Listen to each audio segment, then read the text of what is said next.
Our group topic is private versus public education.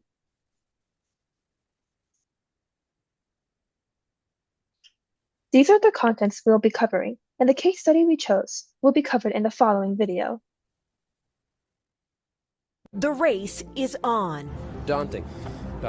A mad dash of applicants across America hoping to get into the college of their choice. You're going up against a lot of competitive candidates. Applications for college admissions up nearly 10% over the previous year, with elite colleges like Harvard and Stanford touting the lowest acceptance rate in their entire histories. So there's a lower chance of getting into the school you want? That's where experts like Christopher Rim come in. How crazy is the college admissions process right now? It's incredibly crazy. He runs Command Education, one of a growing number of independent educational consultants, or IECs, experts that help students through every step of the application process, from subject tutoring to interview prep, hoping to get them into the college of their choice. But the price tag? While most consultants charge between $100 and $200 an hour, this service costs a whopping $120,000 per year, something few Americans can afford. In conflicted cultivation, Sherman finds that expansion ultimately dominates. Despite upper-class moral concerns, parents rarely withhold advantages for their children. Thus, they engage in tailored education and opportunities regardless of price tags in order to secure their children's individual success. By maintaining class-defined morals while climbing society's ladder, privilege is legitimized rather than challenged, thus cultivating and enforcing habits of legitimate privilege in children. As we've seen back in the comic strip from week 1, Boy grew up to have believed that he earned his way up, despite having his father provide the foundation of his rise, whilst Lady would stay behind the scenes doing the labor work to just get by while still being behind the curtains of the privileged man. The rich further build a naturalized image, as Khan shows the performance of privilege in his work by focusing on impressionable mannerisms and activities, such as dining etiquette and self-presentation.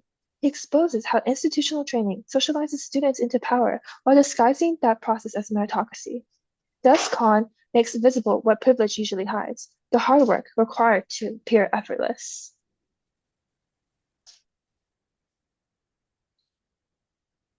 This may all be linked to those more secure in status being able to afford the appropriate investments into their children, from early access quality education to the video example of hiring top insight for competitive admission processes, all in order to further verify position in society.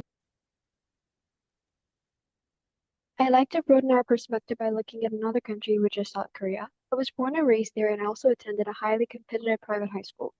In Korea, the real educational gap doesn't occur at school, but at the hub one, which is the private after-school academies. The picture you see here is Daejeon. In this area is #1 hub for private education in Korea. For students at private schools like mine, attending regular school classes on weekdays and then going to Daejeon for private tutoring on weekends until 10 p.m. was completely normal. And this is very costly. From my experience, it costs around $11,000 per semester only for education if you go to private school. Because of this financial barrier, although applications for private schools are open to everyone, the students who can afford it are typically those from elite families. Wealthy also hire private admission consultants, just like in the video.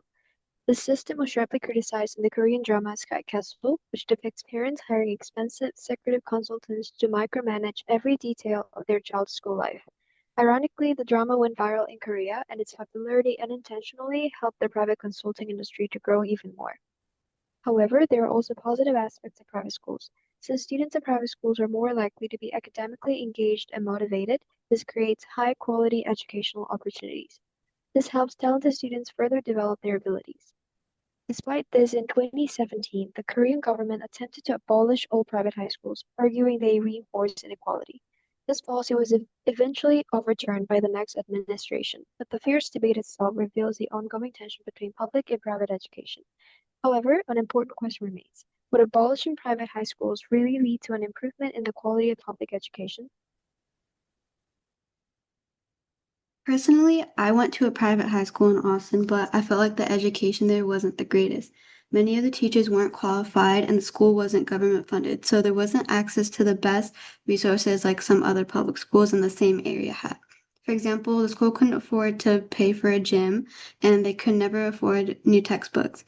So, do private schools really have the advantage over public schools? As seen in the video that we showed, the rich parents had spent tens of thousands of dollars on the private consultant to help get their kid into college. This shows how the likeliness of getting into elite colleges is decided more by connections and wealth than just merit. This is a great example of how college and education is used to reproduce class. These consultants are a class advantage because students from working and lower class usually cannot afford to pay for this extra resource. Conflicted cultivation is when wealthy parents use their advantages like consultants, but they still want to seem like good moral parents. This represents the unfair class advantages. Shamus Khan also said that private schools teach students how to act elite, not just academics. Consultants help students with this too. For example, how to sound confident in a college application essay. The video also framed the consultants as the parents' choice in a trend, and it said how expensive they are as well, but it did not say how this actively supports class inequalities and division in society. When we think about education's impact on the future, we usually imagine it as a pathway to success, something that opens doors, creates opportunities, and levels the playing field. But the reality is, our current education system is doing more to protect the future of the already privileged than to build one for everyone else. Right now, we're seeing diversity, equity, and inclusion programs being rolled back in colleges and universities across the country. These programs were designed to support students who historically have been excluded from higher education. Removing them doesn't create fairness, it just makes it harder for those students to get in, stay in, and succeed. And let's be real, wealthy students already have the future working in their favor. When you take away DEI support for students who don't have those same resources, you're not leveling the playing field, you're making the gap wider. But there's another group that's being hurt too, the middle class.